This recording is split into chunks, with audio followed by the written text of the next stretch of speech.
Did you know every 10 minutes an Australian suffers a heart attack? Well, there is upcoming research to suggest that the holy grail of heart disease is upon us. A normal functioning heart has multiple tasks to maintain the flow of blood into the lungs and ensure that it is transported throughout the entire body.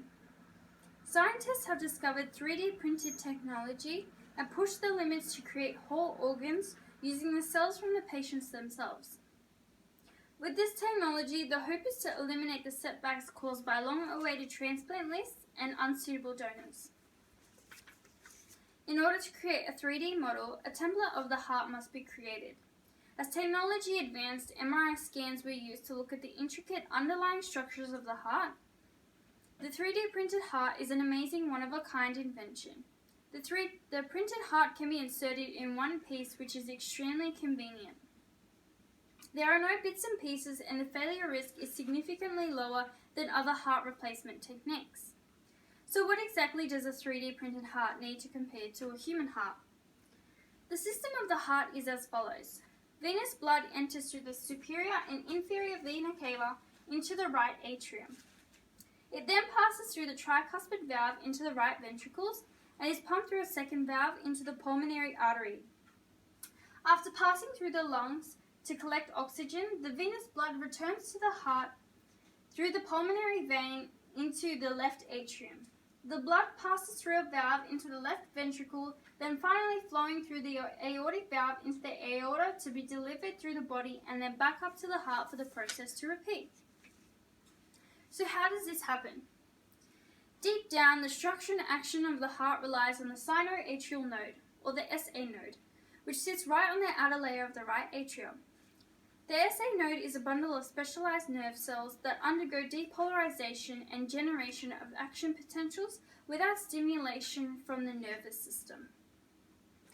Depolarization is the event that occurs when there is an influx of positive ions flowing into the cell by the opening of voltage-gated ion channels. Voltage-gated ion channels are transmembrane proteins activated by changes in the electrical membrane potential near the channel, which regulates the opening and closing of the channels. An action potential is caused by a large depolarization event or multiple depolarizations that increase the membrane voltage to cross a threshold at minus 55 millivolts.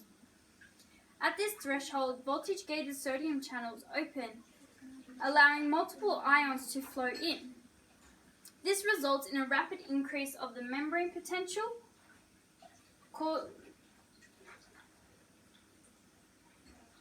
reaching about plus 40 millivolts. The change in electrical membrane potential causes the sodium channels to self-inactivate and potassium channels to open, sending potassium ions out of the cell and down the electrochemical gradient. This results in a rapid decrease, bringing the membrane potential back to its resting state.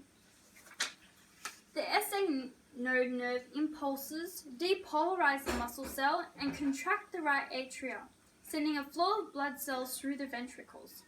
The Bachmann's bundle is a broad band of atrial muscle that runs behind the ascending aorta, directly connecting the right atria to the left. The SA node stimulates the left and right atria simultaneously through Bachmann's bundle, which is the preferred path for activation of the left atrium.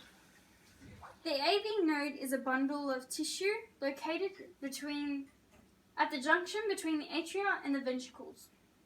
The action potential from the SA node spreads through the atria to the AV node. The AV node transmits the signal to the bundle of His. The bundle of His divides into the right and left bundle branches and the Purkinje fibers. The signal is transmitted through the bundle branches, then through the Purkinje fibers, causing depolarization of ventricular muscle cells and finally ventricular contraction. The AV node slightly slows the impulse from the SA node, causing a delay in depolarization, thus a delay between the contraction of the atria and ventricles.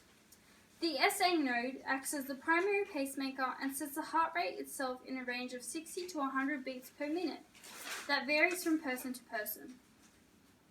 As you can see, the heart is a very complex structure and damage to any bit of the heart is catastrophic. With the increase of popular fast food chains, heart attacks have never been more common. Coronary heart disease is caused by the buildup of plaque in coronary arteries. These arteries deliver oxygen-rich blood to your heart. If your blood flow increases, the plaque might rupture. A blood clot will form over the ruptured plaque and block the blood flow. Your cardiomyocytes are now deprived of oxygen because the decrease in blood flow equals a decrease in oxygen delivered to your muscle cells. As they slowly die, your heart beats slower and slower and eventually stops. After 20 minutes of having a heart attack, your original heart is practically unusable and you cannot be treated. This is where the race begins to replace certain structures in your heart or find a brand new one.